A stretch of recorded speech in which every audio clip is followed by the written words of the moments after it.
An area that gets little attention by property owners and builders is ventilation. Many roofing professionals estimate that 90% of the homes in North America are inadequately ventilated. This is one problem area that can be corrected when a replacement roof is installed. The attics you work on need effective ventilation to keep it cooler in summer and drier in winter. I've seen attics get so hot that the heat below the roof buckles the shingles from underneath. They curl up and they look like a piece of bologna frying. An overheated attic can also destroy the effectiveness of insulation and ruin siding, never mind keeping a house overheated in the summer months. It is proven.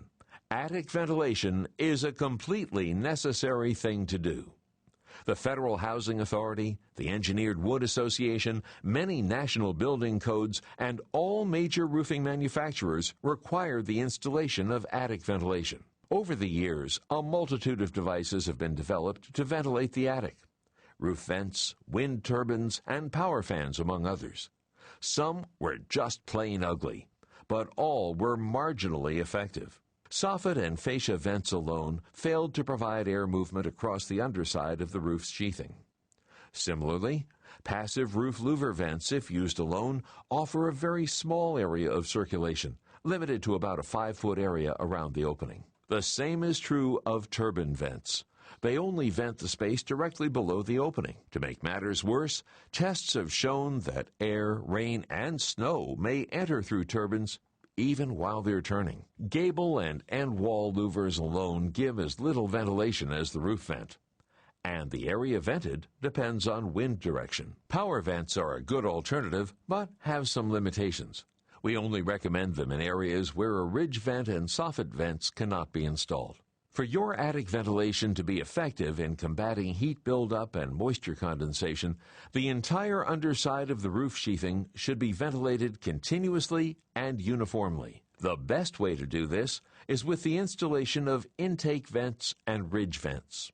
It's important to understand that Cobra ridge vents must be part of a ventilation system to work properly. They are designed to work in conjunction with soffit vents or fascia vents. To meet the minimum government ventilation standards, follow the 1 in 300 rule. Calculating ventilation by this rule can be complicated, but GAF-ELK has made it easy for you by developing a chart shown in the Pro Field Guide, Ventilation Literature, and the GAF-ELK website. This chart can show you how much ridge vent and soffit ventilation is needed. All you have to do is calculate the square footage of the attic and look up the amount of Cobra ridge vent and soffit you need to install. Cobra ridge vent has become the industry leader in ridge ventilation because it is a proven product that protects millions of homes.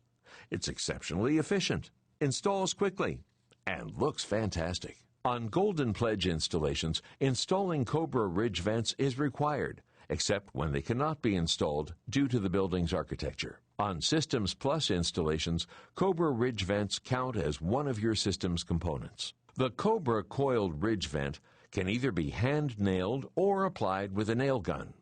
You must have a 3 in 12 minimum pitch and a maximum 20 in 12 pitch. On structures without ridge boards, make a 1-inch cut along both sides of the ridge. On structures with ridged boards, make a 1 3/4 inch cut on each side of the ridge. Leave 6 inches of uncut sheathing at each gable end to protect ends from wind-driven rains. Be careful to set your saw depth to cut the sheathing only. Next, cover the entire ridge with Cobra ridge vent. Use roofing nails to tack the vent in place. Finally, install ridge caps over the Cobra ridge vent. Use the Cobra Smart nails supplied in the package. Do not overdrive the nails.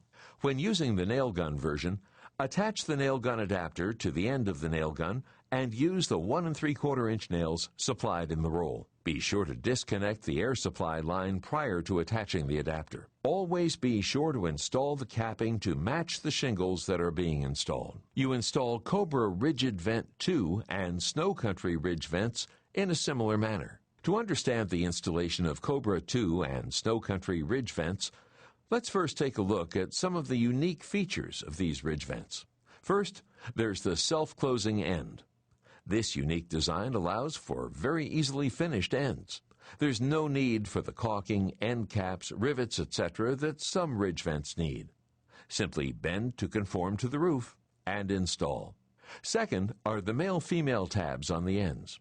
All you have to do is align these tabs and butt the ridge vents together as you go across the ridge. Finally, there are the nail guidelines. When capping the ridge vent, use these lines to properly place your nails. Cobra 2 and Snow Country ridge vents use the same openings as a regular Cobra ridge vent. Cut the opening to size and install the ridge vent.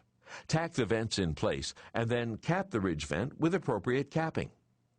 Just make sure to trim the second-to-last ridge vent section to assure the self-closing end is installed properly at the end of the ridge. Ridge vents are a great choice unless there is a lack of ridge area for adequate exhaust. For these situations, GAF Elk suggests using Masterflow ventilation products.